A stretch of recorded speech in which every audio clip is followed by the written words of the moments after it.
Uma ótima tarde a todos. Começamos agora a segunda edição do Agricultura BR desta quarta-feira, dia 22 de junho. Que bom estar contigo, para você que está conosco em todo o Brasil e países vizinhos pelas antenas parabólicas no sistema digital e analógico, também pela NET e Claro TV nos canais 190 e 690, para você que está nos acompanhando na Blue TV também, em todo mundo pelo portal sba1.com, você acessa de qualquer lugar, assim como o Facebook do Canal do Boi e todas as páginas que compartilham o Agricultura BR, a quem eu pessoalmente sou muito grato. Se você está no Paraguai, está nos acompanhando pela Nel TV, então sejam todos bem-vindos. Olha, nós seguimos num momento muito distinto relacionado ao mercado de grãos em todo o mundo e que reflete diretamente aqui no Brasil. Mas, afinal de contas, o que está ocorrendo que nos traz essa pressão maior sobre cereais e também sobre oleaginosa? Horas, mais uma vez, é a Rússia. A Rússia nos traz alguns impactos que passam por diversos cenários, desde o fornecimento de combustíveis, em relação às dificuldades logísticas que a guerra que a Rússia criou, ela traz para o mundo todo, e também de alimentação, além da instabilidade em relação à produção e, consequentemente, aos preços praticados. E o que tem agora? Tem negociações com a Rússia e tem a Turquia representando a Ucrânia. Isso faz com que tenhamos um cenário muito diferente do que víamos até a última semana. E temos queda para cereais no mundo todo e também para a soja. E é de soja que eu começo falando agora. Você tem o mercado da soja agora comigo, ao vivo em Chicago, e mais uma vez em queda. Essa semana inteira estamos registrando queda, o motivo é o mesmo, é o que nós temos na semana. Você vê que o mercado vai entregando aí mais de 1% ao dia, desde segunda-feira. Posição de julho é negociada a $16,65 mais 6 o bushel, a queda de 0,91%. Agosto, $15,81 mais 6 por bushel, queda de 1,05%. Setembro, $15,05 mais 4 por bushel, queda de 1,36%. E novembro, $14,88 mais 6 o bushel, vai perdendo 1,44%. São os negócios que eu tenho com soja na Bolsa Norte-Americana de Chicago, mostrando queda, mostrando recuo. Falo agora a respeito do mercado de câmbio. O dólar até recuava nesta última terça-feira e agora traz uma ligeira queda, pelo menos antes do programa começar, tinha uma ligeira queda frente aos valores que eram negociados no dia de ontem. Veja comigo agora como é que vem o dólar. O dólar vem com queda mesmo, vai registrando a queda, é uma queda leve, 0,26%, mas é o suficiente para trazer a moeda norte-americana para a marca de R$ 5,14, é o que eu tenho em destaque agora com o dólar comercial. E aí, mais uma vez, o agricultor sabe muito bem disso, mas sempre ressaltamos. Formação de preço de soja, ela passa por 3 elementos básicos. O primeiro que destacamos é a soja negociada em Chicago. O segundo é o câmbio aqui no Brasil e temos também o prêmio. Acontece que hoje, especificamente, já tínhamos também nesta última terça-feira, mas hoje temos soja recuando mais um pouco em Chicago, 1% de queda é muito considerável, e o dólar que continua alto. É 5,14 é alto, tá? 5,13 é o dólar alto, 5,14. Claro que o dólar já foi bem mais elevado que isso, mas continua o câmbio lá em cima, mas ele vem recuando. Ao recuar, ele puxa a formação de preço de soja aqui no Brasil em reais para baixo. É o que eu mostro agora. Nós temos preço em recuo para a soja nos portos. Aqui nós temos entrega em julho. Tá? Soja comercializada para entregar em julho, portos de Santos e Paranaguá com valores mais baixos. Hoje, Santos vindo com R$ 195,50 a saca de 60 quilos, Paranaguá a R$ 195 por saca. Observe que o mercado fica muito sensível por conta da questão ligada à moeda norte-americana, mas se você pensar nos valores que eram praticados de referência nesses mesmos portos, nesta última terça-feira, ele recua de R$ 199, R$ 200 para saca para R$ 195, então as perdas muito fortes nesta quarta-feira, dia de você ficar fora do mercado.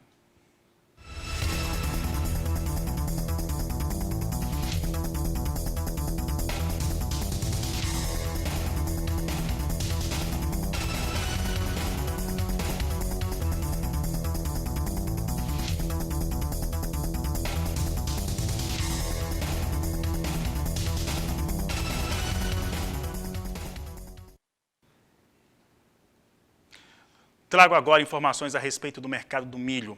E nesta última tarde de terça-feira, a Agroconsult trouxe os números do Rally da safra e focalizando principalmente na segunda safra de milho, a lavoura que está nos campos e sendo colhida. E mais uma vez, o Rally passou pelas áreas de produção, as percorreu, mostra que tem ali um cenário de algumas dificuldades, de perda de produtividade. Mesmo assim, a Agroconsult, ou o Rally da Safra, elevou em 1.700.000 toneladas a sua estimativa para a produção em segunda safra, chegando ali próximo, na casa de 89 milhões de toneladas. Para falar a respeito do mercado de milho, também dos levantamentos apresentados pelo Rally, Walter Pulga Júnior conversou com André Pessoa, titular da Agroconsult, e a entrevista você confere agora no Agricultura BR. A perspectiva para o produtor de milho no Brasil é muito boa para os próximos 10, 15, 20 anos. O que ocorre? É muito boa. O milho é um produto que tem crescido muito a demanda no mundo inteiro, né? Por conta da indústria de proteína animal, por conta do uso do milho em biocombustível, né? Produção de etanol, de milho, aqui no Brasil, por exemplo, né? Tem crescido bastante, mas principalmente pelo consumo, né? Na indústria de rações no mundo inteiro. O milho é um mercado que está se internacionalizando, né? É um mercado que tinha como característica ser consumido onde era produzido, né? Tanto que a produção mundial de milho é de mais de 1,2 bilhão de toneladas. E apenas 15% desse mercado é transacionado de um país para o outro país importador para o país exportador. Esse 200 milhões de toneladas são esses 15%. Parece pouco, né, quando comparado com o consumo de 1,2 bilhão, mas quando a gente olha para trás, a gente vai ver que nos últimos 50 anos multiplicou por 10 esse mercado de milho transacionado no mundo. Eram 20 milhões de toneladas ali na década de 60, 70 e hoje são 200 milhões de toneladas. E o Brasil participa ativamente desse mercado, hoje com cerca de 40 milhões de toneladas de exportação, mas no futuro vai participar muito mais. Esse mercado vai crescer, vai continuar crescendo, ele vai para 250, vai para 300 milhões de toneladas de trade mundial de milho, e o Brasil é um dos poucos lugares que tem a condição de crescer. Os Estados Unidos está diminuindo a oferta de milho, está cedendo área para soja. Esse é o primeiro ano em que se planta mais soja do que milho nos Estados Unidos, né? Isso já aconteceu no passado, mas com problemas operacionais relacionados à condição climática para o plantio. Esse ano não tem esse problema e mesmo assim estão plantando mais soja do que milho nos Estados Unidos. A Ucrânia é outro fornecedor importante, mas com todas as dificuldades que a guerra trouxe e vai ainda trazer para a Ucrânia como exportador.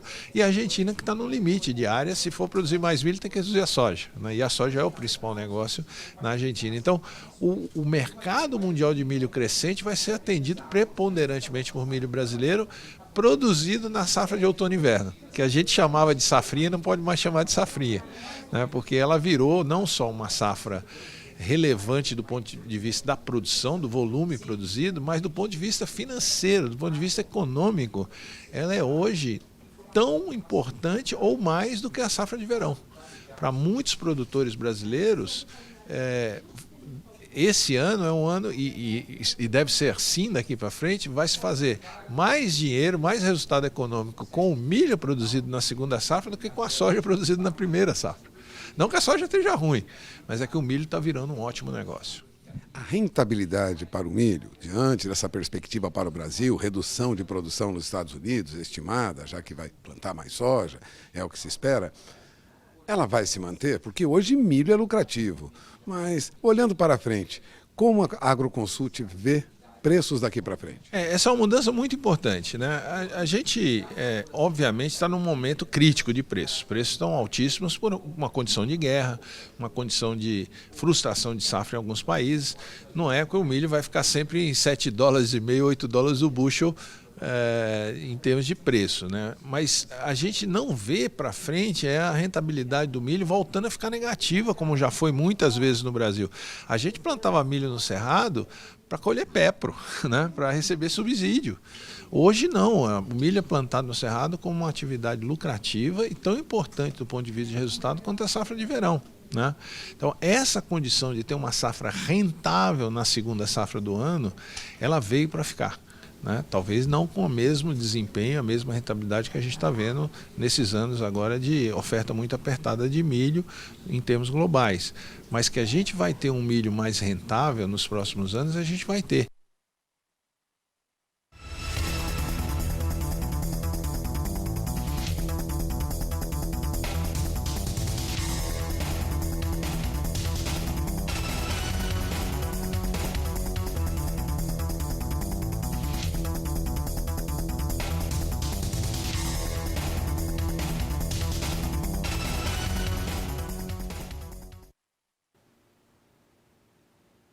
Olha, ainda hoje nós vamos falar sobre previsão do tempo em todo o Brasil e no próximo bloco, etanol produzido com base de trigo.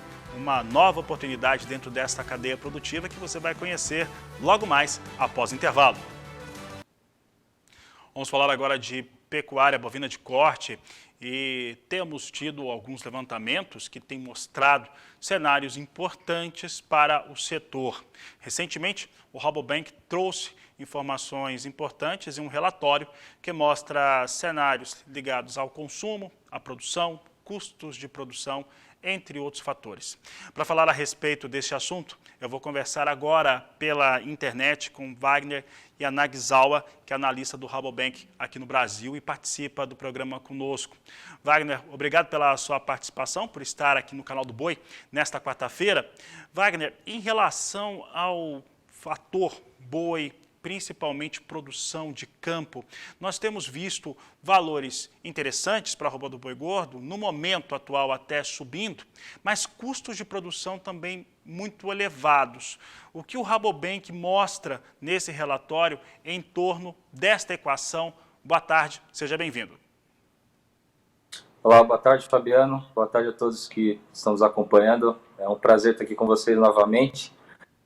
Bom, de fato, pensando nesse primeiro giro de confinamento, eu acredito que talvez para a prestação na safra de confinamento desse ano, realmente os custos de produção estão sendo um dos maiores desafios, né, principalmente com relação às margens e atividade, né, para colocar esses animais no coxo. E, de fato, a gente tinha uma percepção inicial no começo de ano, de que com a chegada dessa frente iria ver preços aí da ração um pouco menores. Porém, com o avançar com esse conflito lá na Rússia e na Ucrânia, a gente vê que as possibilidades realmente de preços menores acabam se limitando bastante, né? Então, em termos de atratividade para margens de confinamento esse ano, a gente está vendo algo em torno aí de 3% a 7% aí, girando, né, nesse sentido, mas em termos de atratividade muito ainda direcionada à questão das exportações, ao mercado da China, as bonificações, porque de fato o mercado interno está menos atrativo, né? Não só com relação a preços, mas também com relação a essa recuperação da demanda doméstica, que está num ritmo aí de recuperação um pouco mais lento do que a gente estava esperando para esse ano. Wagner, em relação às categorias animais, até pensando no próximo giro de confinamento, nós tivemos aí algum momento, né, agora, recente, no qual tivemos a arroba do boi cedendo e as categorias animais cedendo, e cedendo bastante também, bezerro, gado magro, caindo bem o preço.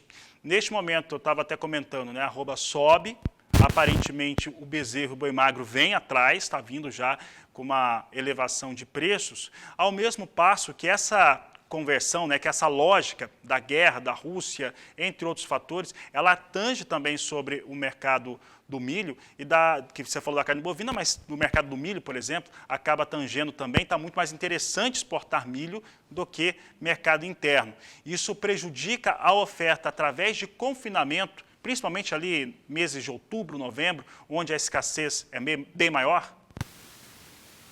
De fato, né, desde o lançamento desse relatório do mês passado para esse mês, a gente vê de fato uma recuperação. A arroba do boi gordo nessas últimas 2 semanas tem dado sinais já de uma possível inversão em termos de preço, né, o apetite dos frigoríficos aí muito puxados aqui na região Centro-Sul, que é a maior região exportadora, tem melhorado o apetite em termos de novas compras, de novos lotes, isso tem impulsionado os preços, realmente positivo. Preços futuros também tendo uma recuperação, então realmente isso é positivo em termos de margem. Acho que o grande ponto é realmente a questão dos riscos, né? Porque quando a gente fala para as exportações, essas suspensões que a China tem dado aí, realmente tem levantado, né, os níveis de riscos do setor. todo mundo ficando preocupado, principalmente com o que a gente viu ali no segundo semestre do ano passado, foi muito prejudicial essas suspensões, e custo de produção ainda sem grandes perspectivas, né? Eu acho que a estratégia de quem fez as compras está analisando muito, né, qual tá sendo as margens reais para esse setor, quem se posicionou mais para o começo do ano, quem está se posicionando de uma maneira mais tardia, quem tem a sua própria produção, né, dos grãos para fornecimento dos confinamentos, e pensando já entrando um pouco nessa questão da inversão do ciclo pecuário, pensando de uma maneira geral, teve o boom de exportações para a China em 2019, a gente viu que alguns criadores tentaram se antecipar já em termos de retenção, mas de uma maneira geral, em 2020, na estação de monta ali de setembro a outubro, que a gente viu um movimento, né, a nível geral, em termos de Brasil, de retenção de fêmeas. Quando a gente pensa na evolução desse rebanho, a gente viu que no começo desse ano, né, após o momento de parição e a desmama, um volume realmente bem importante de animais de cria chegando no mercado no começo desse ano. Isso, sem dúvida, foi um fator que tem impactado diretamente aí nessa queda dos preços aí do bezerro. Teve uma recuperação, como você disse, aí nas últimas 2 semanas, mas ainda no parcial de junho a gente está vendo uma queda ainda nos preços no indicador de bezerro do CPE aqui em São Paulo. Então, se a gente for ver, os preços estão caindo desde janeiro, em termos de reposição, isso é positivo, sem dúvida. Porém, quando a gente faz o comparativo, né, dos preços dos grãos agora em maio com relação ao ano passado, a gente vê ainda que os preços ainda estão acima, né, do comparativo anual, em cerca de 2% a 3%, né, segundo nossas bases de dados. Então, realmente é um momento onde o produtor tem utilizado, né, a gente vê como uma forma essencial essas ferramentas derivativas para fazer travas, principalmente por conta de riscos, né, de uma suspensão da China que pode impactar diretamente nos preços, mas também dependendo muito da atividade para quem você está produzindo e como está o seu fornecimento, seus custos de produção, né? Como eu disse, como você se expôs e se você tem a capacidade de produzir seu próprio grão ou se você está mais um pouco exposto aos preços spot hoje do mercado. Wagner, para encerrarmos aqui a entrevista, com os alinhamentos que você acaba de destacar e pensando principalmente no consumo, nós temos uma realidade econômica no Brasil que mostra que o consumo interno, doméstico, vai continuar capengando por um tempo. Temos muita expectativa positiva em torno dessa questão. Até por ser ano eleitoral, também temos aí uma estimativa que o dólar deve permanecer em alta. Ao mesmo passo que nós temos ali um foco muito claro para a exportação, mercado chinês, principalmente. Pensando em todas essas questões, frigoríficos aqui no Brasil, aqueles que atendem mercado doméstico, que não atendem esse mercado melhor, que eu vou chamar o mercado boi China, não está atendendo e atende o mercado doméstico. Situação volta também para esses frigoríficos a ficar complicada, como esteve no último ano? Perfeito. Bom, esse ano, no segundo semestre, sazonalmente, o segundo semestre, a gente tem níveis de demanda do mercado doméstico um pouco maior que o primeiro. A gente tem 2 eventos que a gente acredita que é um fator positivo em termos de consumo doméstico. O primeiro deles, como você citou, a própria questão das eleições, né, presidenciais. A gente vê que se a gente for analisar o histórico dos preços em momentos de eleição, a gente vê uma correlação positiva do preço do boi gordo com a eleição, né, em termos de recuperação de preço, ao mesmo tempo que a gente vê que essas questões dos preços, né, o fundo eleitoral que está sendo utilizado para esse ano, a gente vê que parte desse fundo vai acabar sendo destinado em termos de consumo, vai acabar se revertendo em termos de consumo interno. E após as eleições, a gente vê também o fator da Copa do Mundo, né? É um evento que a gente vê coincide com a época de verão, que a gente é um momento sazonal de recuperação, né, em termos de demanda, mas também a gente vê que esse evento da Copa do Mundo, né, esses eventos coletivos, eles vão acabar também sendo um fator adicional em termos de demanda, tá? Então, quando a gente olha em termos de projeção nossa para consumo interno esse ano, como a gente falou no relatório, o consumo tem atingido no passado o menor patamar dos últimos 16 anos, então tem sido uma queda realmente forte. A gente espera para esse ano um momento de estabilidade com uma possível reversão aí dessa recuperação, né, revertendo essa tendência de queda com uma leve recuperação do consumo interno, não só por conta dessa questão da oferta, mas também por conta da competitividade com relação a frango e suínos, né, como os preços da ração devem continuar sustentados, pode ser um fator adicional aí em termos de competitividade para a carne bovina. Mas, de fato, o mercado externo, em termos de demanda, é o que a gente tem melhor visibilidade hoje, principalmente pensando no fator China. E como a gente viu no relatório, a gente espera que a China continue sendo nosso maior mercado. Até 2025, eles têm uma expectativa de importação aí de atingir o volume de 2,6 milhões de toneladas, sendo que só o Brasil deve participar aí com 1,3 milhões de toneladas desse volume. Então, realmente, nosso desafio realmente está maior para o mercado interno do que o mercado externo em termos de visibilidade e projeção. Tá certo, Wagner, obrigado pela sua participação, uma ótima tarde a você. Muito obrigado, Fabiano, obrigado a todos que nos assistindo até agora, até uma próxima. Obrigado, conversamos com Wagner Yanagisawa, analista do Rabobank.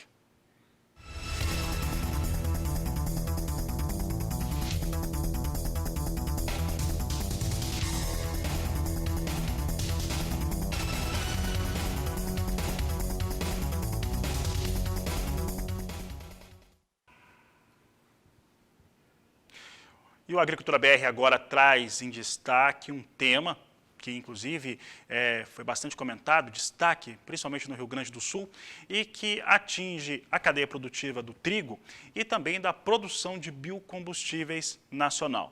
Trata-se da produção de etanol com base de trigo. Uma oportunidade bem interessante para quem produz, quem trabalha na cadeia do cereal e uma oferta também interessante para o consumidor de uma maneira geral aqui no Brasil. Para falar a respeito deste assunto, eu vou conversar com André Cunha Rosa, ele que é diretor da Biotrigo e participa conosco aqui no Agricultura BR. André, obrigado pela sua participação aqui no Agricultura BR. Como que vai funcionar esse processo? Porque eu sei que tem a iniciativa da Biotrigo, também tem instituições públicas participando. Como é que isso vai funcionar aí no estado do Rio Grande do Sul? Boa tarde. Boa tarde, um prazer estar contigo, Fabiano, com a Agricultura BR. Nós estamos aqui hoje de Passo Fundo, muito contentes. Essa semana se assinou um protocolo junto ao governo do estado, onde a BS Bios, que é uma empresa local, que está em franco crescimento na parte baseada até então em biodiesel, assinou com o governo local e a gente faz parte disso como fornecedor de trigo para esse projeto.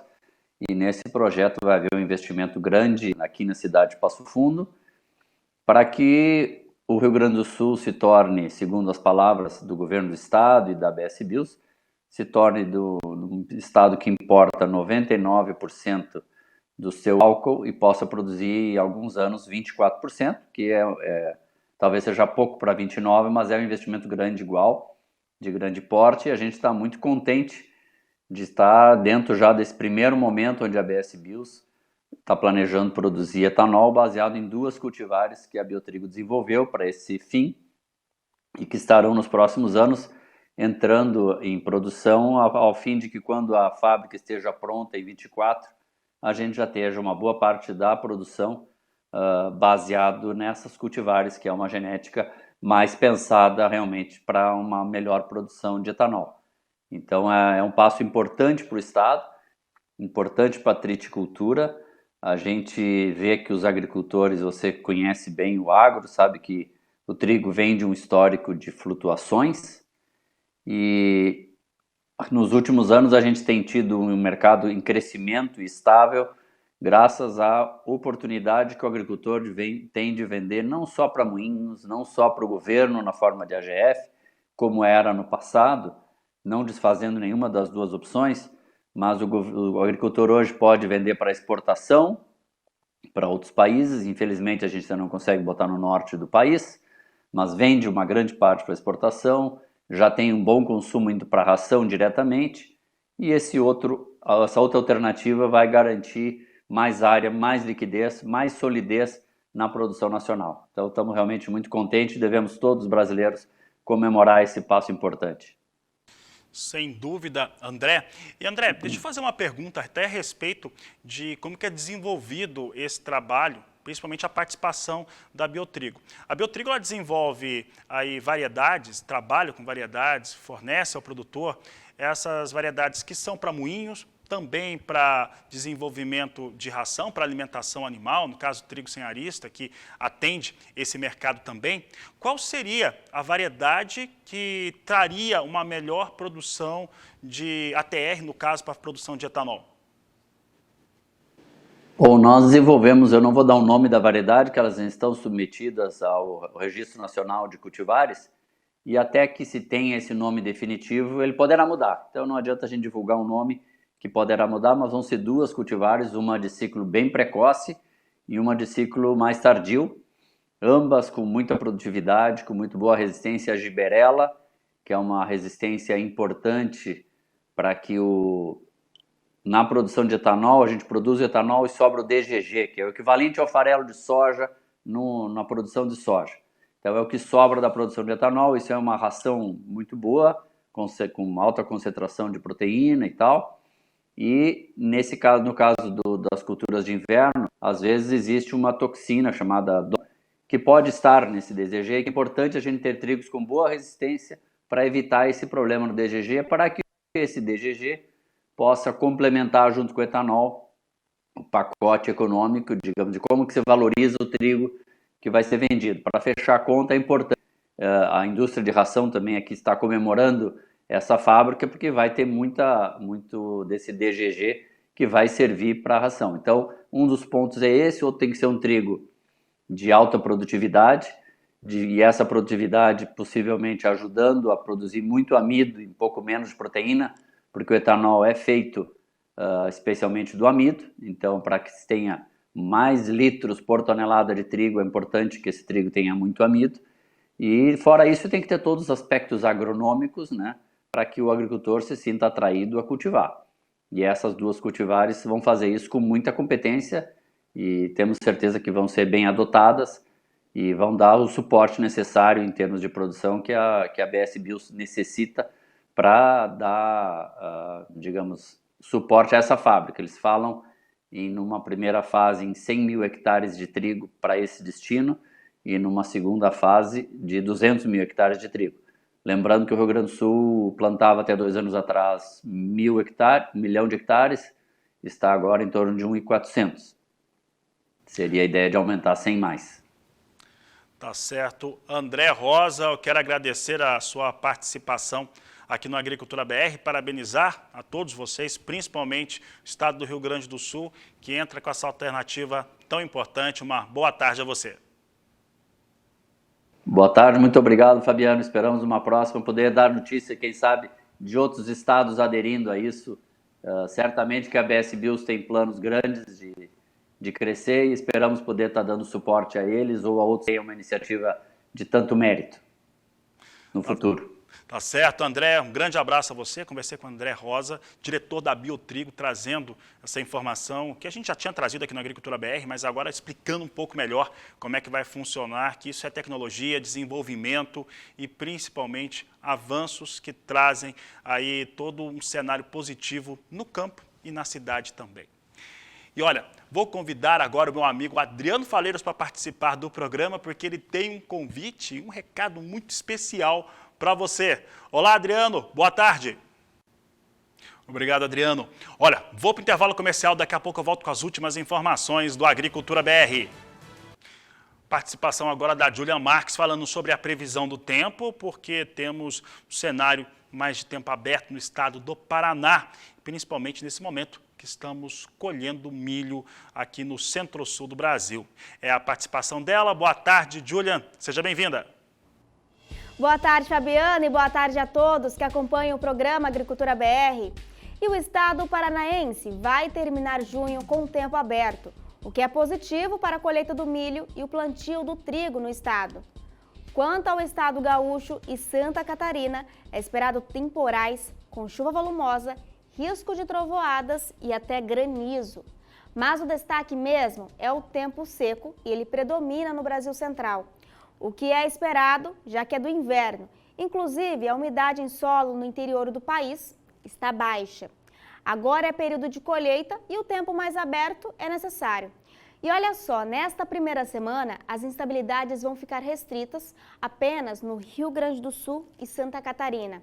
Por isso, Sudeste e Centro-Oeste passam por dias de tempo aberto com o aumento das temperaturas máximas. Indo para a região do Sudeste, Patrocínio, município de Minas Gerais, mesma condição. Tempo aberto, sem previsão de chuva para os próximos 15 dias. Quanto às temperaturas máximas, por lá são previstas em média 28 graus. Quanto nas áreas agrícolas da região, não há previsão de chuva, pelo menos para os próximos 15 dias. No Centro-Oeste, a situação é a mesma para as lavouras de milho segunda safra de Mato Grosso e Goiás. Em Sapezal, Mato Grosso, o tempo é firme e é favorável para a colheita. Vamos dar uma olhada em todas as capitais da região. Vemos aqui céu muito claro, com temperaturas altas e umidade do ar abaixo dos 30%. E olha só, em Cuiabá, calorão por lá, pode chegar aos 35 graus. Agora, no norte, o estado do Tocantins, áreas de pastagem do sul do Pará, Amazonas e Rondônia também tem tempo firme. Além da chuva por lá, lembrando que os rios da bacia amazônica continuam em elevação, mesmo que mais gradativo. E a chuvarada aumenta no leste da região nordestina, colocando novamente áreas entre Bahia e Rio Grande do Norte em atenção para inundações e alagamentos, devidos aí aos altos volumes. E olha só, por conta da chuva frequente, fica difícil as atividades em campo, no Cealba, em toda a zona da mata do leste nordestino. Além disso, a precipitação também afeta os hortifrutis próximos aos grandes centros urbanos. Já no interior da Bahia e no sul do Piauí, a estiagem é prolongada e o tempo firme, claro, é favorável para a pluma do algodão, como na região de Luiz Eduardo Magalhães. Fabiano? Obrigado, Julian. Uma ótima tarde a você. E uma ótima tarde a você também que acompanhou a Agricultura BR até agora. Vamos voltar às 16 horas no horário de Brasília. A todos uma ótima tarde e até lá!